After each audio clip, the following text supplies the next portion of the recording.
Welcome to the official AFL Fantasy podcast with the Traders. G'day, we're the Traders. I'm Roy, I coach Destroyer, and I'm here with Warnie. Coach of the Wandogs. And Govern. Coach of Calvinator. Now, today we're going to have a look at the Fremantle Dockers, who are always an intriguing team. You hear that they're going to be, pushing top four, and then they slowly creep out. You think, look at them, they're inundated with top fantasy scorers, and then they find a way to disappoint. Now, I think this is the year it doesn't end so badly. I think they're going to be all right. Right, they're back. I think the ones that we expect to be good are going to be good. And I think they'll probably have a pretty good year as a result. A couple of changes for them. They brought in Shai Bolton. Yes. So that's massive because he will be very good for them. Yep. Quinton Narkle was in as an SSP that we might remember, a few rookies. They're out. No one really that's affecting anything out of their... Their best 22 as such from So I think they're happy with where they're at. Plus, they've got that cherry on top, which is a pretty good addition to a team that's already inundated with small forwards and midfield talent. But he's actually the best forward now. And goodness me, as a pinch hitter in the midfield, he's elite. It's exciting. And he's also someone that I think is he's going to flourish in a really good team. Like he's at a ripe age now. Yep. I just think it's a really good move. Now, let's have a look at their top scorer for the year, who actually has a little bit of meat on the bone. So Andrew Brayshaw led the way after just a really interesting year to eventually average 105. Yeah. Now, there were ups and downs in this, and there were role tweaks and all sorts of things going on. He hit his ceiling early on, but then he also just went missing in games. It's frustrating. He certainly was. So I launched after he pumped out like a 140, and then it was a bit of a horror ride there for a number of weeks. Now, I love the way he finished the season, and that was back, he reflected more that 112 and that 110 that we'd seen in the two previous years. So in the last 8 games, he averaged 113, and that included 123 and 124 to finish the season. Now, I'll repeat that. The last 8 games, 113, then back-to-back 120s to finish, and he's priced at 105. Upside. There's definite upside, and especially 100% there's upside, and especially on draft day, when you're seeing him at a boring old 105, he's better. You can put 6 or 7 on. So that. do you think he's going to be that 111, 112 like he has in the past? Yeah, I think he was back at the end of the season, and now he's back to his best. Doesn't have an early buy. No, so it sort of throws him in the mix. Now, someone that they've got that nice buy. Yeah, so someone that was in the mix early in the season, based off probably being the form player of the competition for the first month, was Caleb Serong. Same similar memories for him for me. Yeah, see, that's what I mean. You don't think back on any of these guys with overly pleasant thoughts because the disappointing things are what stick in your mind. So Caleb Serong, remember what he was doing? He was averaging 120 early in the season. He found a way to get to 104. Now, what that means is there was a lot of sub-100 scores there. Now, he is better than that as well. Yeah, he went 95 in his last 5 games. Yeah. Yeah, it was a huge Nothing but drop-off. disappointing. Yeah, I'm with you, Roy. Like that they both get a little bump on what they've done. God, talk about disappointing. So then I'll move on to the next guy who's actually third on their list, Luke Ryan. Crying Ryan. Now, here we go. Crying Ryan leading up to his bye was next level. I actually wrote it down here. So, oh my God, he was scoring. His scores here, 142, 144, 151, 161.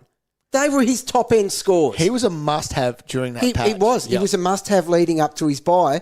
And then after that... Because they copped criticism, remember? All that sort of stuff. Yeah, and he copped it even from the coach. He was the targeted one. He was. So then he come out of the bye when we all rushed to get him in because your season was done if you didn't have Luke Ryan. If you didn't have him, you were crying. Yep. Right. And then the tears really remember. flowed after... Yes, there was a good video came out. After... This is what sets him apart. Like, there are people call him pig status. Does a pig come out of the buys for a 7-game stretch of 79? No. That's unbelievable. That's why you... No. There's amazing just no that he words. still averaged 102 then, isn't it? Because he actually did, even in the run home, pump out a couple of other good ones. But Ryan's you get him always in draft, Cow. I love him. And he wins your games off his own back, but you can't go expecting it every week. You can't pay a meal for him in Classic, though. Now, although he does love a kick-in. Well, he does. does. By far their best. Yep. And you don't often see the big fella run, but he will sprint to beat Jordan Clark for a kick out, who's the next guy I'm going to talk about because we nailed that as a breakout. So he took his average last year up 20. He went from 76 to 96. Yeah. 97 in the end. Super impressive. Yes, he was. He just had a great year. It was that awkward price last year to start him, but he certainly got the job done. Launched in. Which was outstanding. Now, we always talk about the ruck setup at Freo because it is hugely important.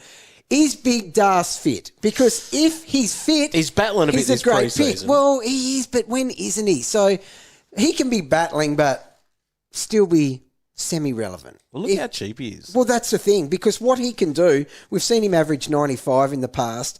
He's priced at what? 78. 78. So He's so much better than 78. Can he be that value pick as R2? Well, he could. But you'd need Jackson not to be there to go that, I think. You would. That's the problem. So Darcy is clearly number one ruck even when Jackson's playing. But the chop out is always there. Yeah. It is. It's heavily favoured towards Darcy, but it's going to affect his scoring somewhat. And when you're taking risks with Darcy, like just by picking him because you don't know how long he's going to last and things like that, if Jackson wasn't playing, yes, he would be that R2 option.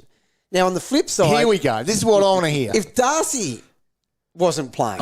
then, we're all in. He's every chance not to be playing round one. Well, we always think that. Yes, we do. Don't we? Yes. And I even took a punt on it once last year, thinking Darcy's not... like he's a ticking time bomb here, and gave Jackson a run. That was very stupid. But it's what you did because of the lack of faith in the big Darce. Yep. But Luke Jackson, he would be... So what, he averaged 85 in his debut year with the Dockers. Yep. So he's down at 79. Yep.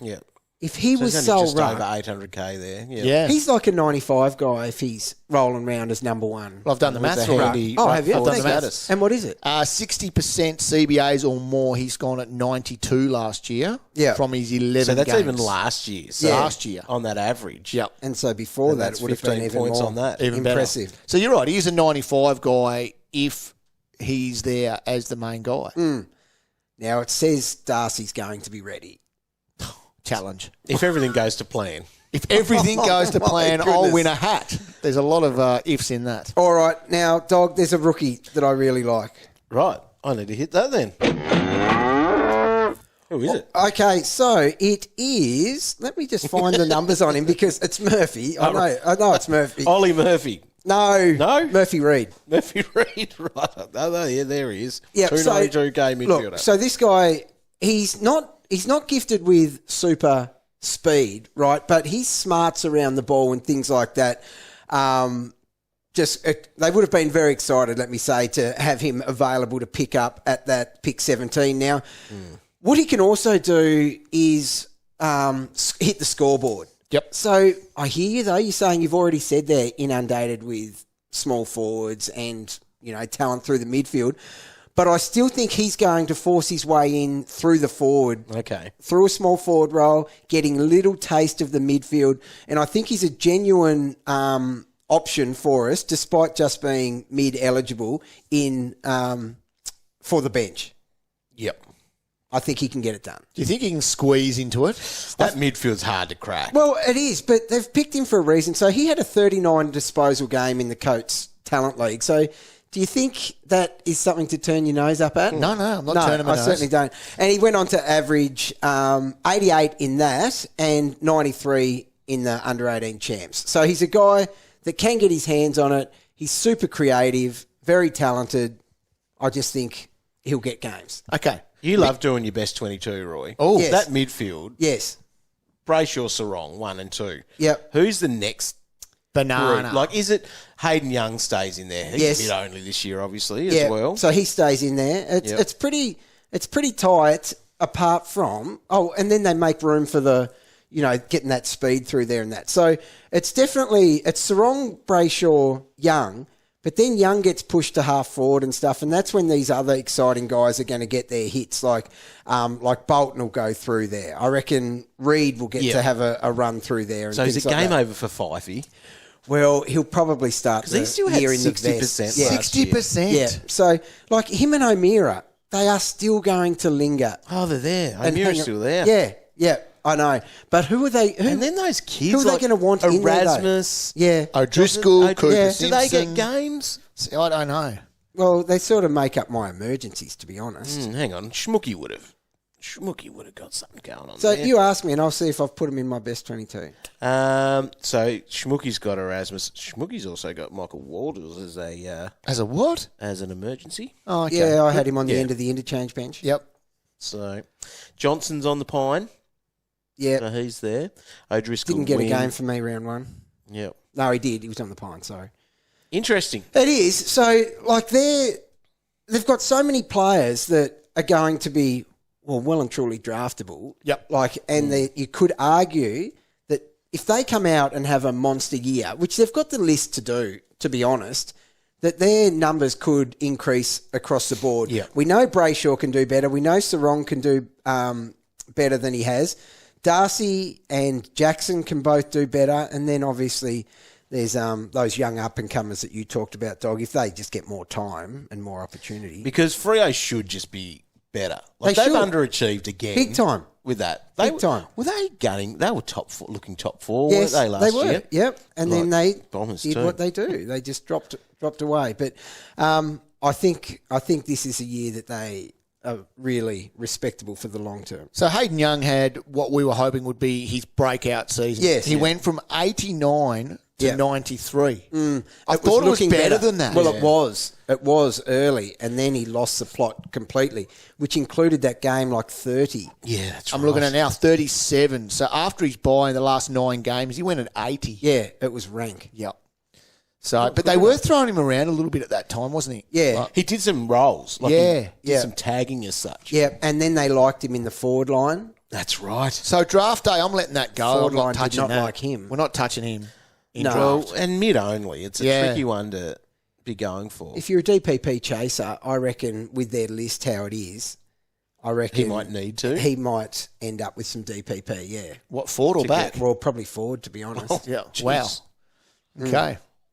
There you Well, go. I'll tell you what, there's a couple of guys there I am interested in, and it's even starting a Brayshaw. Yeah, and that's the thing. Like with that, could no do it. early It'll be buy, quite having unique. that nice round 13 buy where it's only them and the Saints. That's where you can have that premium He and ended be the- off to yeah. a better. He ended the season well. He ticks all those boxes that I look for in a successful season. Brayshaw scores more than Serong. Yes, Yeah, he does. he does. Now, it's not overly popular opinion, especially from some Docker supporters, but they recruited mature ager, Jaron Carr, and he could be in the mix for early games. Okay. Yeah, so just keep an eye on that as a placeholder on the pine. Brum, brum. Yeah, from. I like it. Yeah, forward, pine. There you go. All right. deep pine. Is that Fremantle done? That's the Dockers. Nice So nice head work. to fantasy.afl.com.au and start playing today. Get your league set up for an all-new draft experience at fantasydraft.afl.com.au. Follow us on wherever you listen to your podcast, Spotify especially. Go and leave a comment. Which Dockers?